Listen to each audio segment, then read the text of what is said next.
श्री दुर्गाय नमः। दुर्गा सप्तशती पाठ का 7वां अध्याय। चंड और मुंड का वध। महर्षि मेधा ने कहा, दैत्यराज की आज्ञा पाकर चंड और मुंड चतुरंगिनी सेना को साथ लेकर हथियार उठाए हुए देवी से लड़ने के लिए चल दिए।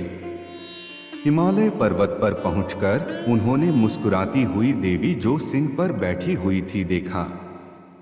जब असुर उनको पकड़ने के लिए तलवारें लेकर उनकी ओर बढ़े तब अंबिका को उन पर बड़ा क्रोध आया और मारे क्रोध के उनका मुख काला पड़ गया, उनकी भ्रिकुटियां चढ़ गई और उनके ललाट में से अत्यंत भयंकर तथा अत्यंत विस्तृत मुख वाली लाल आंखों वाली काली प्रकट हुई, जो कि अपने हाथों में तलवार और पाश लिए हुए थी।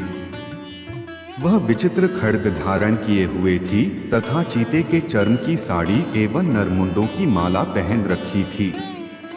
उसका मांस सूखा हुआ था और शरीर केवल हड्डियों का ढांचा था और जो भयंकर शब्द से दिशाओं को पूर्ण कर रही थी।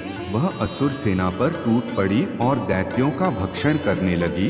वह पार्श्व रक्षकों, अंकुशधारी महावतों, हाथियों पर सवार योद्धाओं और घंटा सहित हाथियों को एक हाथ से पकड़ कर अपने मुंह में डाल रही थी और इसी प्रकार वह घोड़ों, रथों, सारथियों व रथों में बैठे हुए सैनिकों को मुंह में डालकर भयानक रूप से चबा रही थी।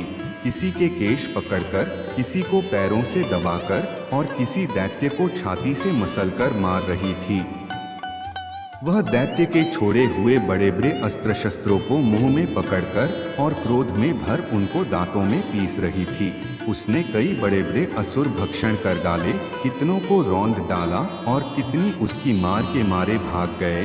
कितनों को उसने तलवार से मार डाला, कितनों को अपने दांतों से समाप्त कर दिया और इस प्रकार से देवी ने क्षण भर में संपूर्ण दैत्य सेना को नष्ट कर दिया।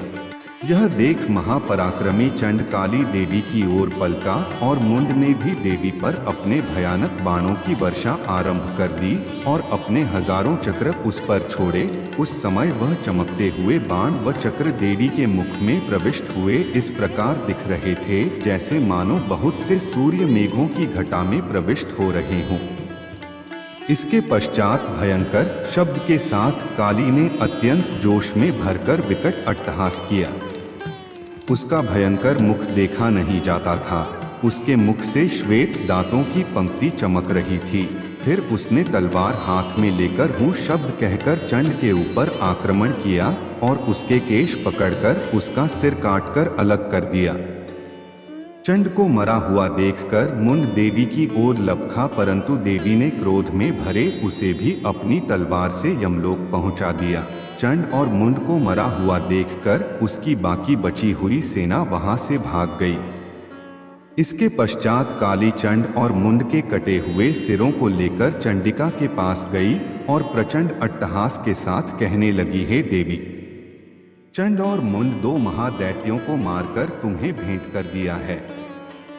अब शुंभ और निशुंभ का तुमको स्वयं वध करना है। महर्षि मेधा ने कहा। वहां लाए हुए चंड और मुंड के सिरों को देखकर कल्याणकाई चंडी ने काली से मधुर वाणी में कहा, हे देवी, तुम चूंकि चंड और मुंड को मेरे पास लेकर आई हो, अतः संसार में चामुंडा के नाम से तुम्हारी ख्याति होगी।